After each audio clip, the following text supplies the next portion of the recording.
I used to do no planning. I'd know what my characters were, and I know who my characters were, and I know where I was going, and I'd just plough on really. So I'd know my beginning and my end, and I'd just get there somehow.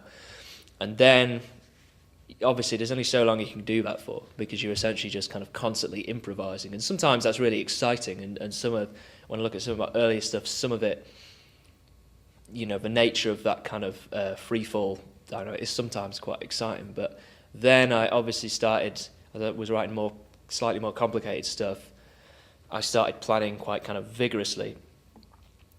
But sometimes I find that detrimental, because if I already know every beat of what everything that's going to happen in a play, when I sit down to write it, I'm already bored, because I feel like there's no surprises, there's no fun for me to write that play, because it's been written. It's almost like someone else has given me the outline and I'm just filling it in.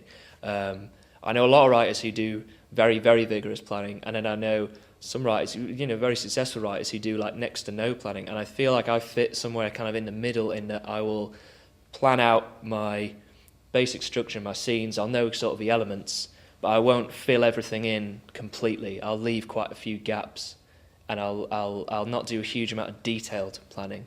I carry around a notebook, and I have lots of usually lines of dialogue that will just pop up, which I think is a really good thing to do, because you always say, I remember it, and you won't. Even if you've got the best memory in the world, you just won't, because you won't remember the line that's just, it might be something as innocuous like, can you pass me that pen? But in the context of you writing that line down, it might be massively important. But, you're not going to remember it because it's not an interesting line on its own, So usually I will know what's going on, who my characters are, what their objectives are. I'll know all their major intentions and the intentions of the scenes, but I won't plot everything out beat for beat like I know some people will, because I need to still feel like there's possibility and danger and excitement in it for me.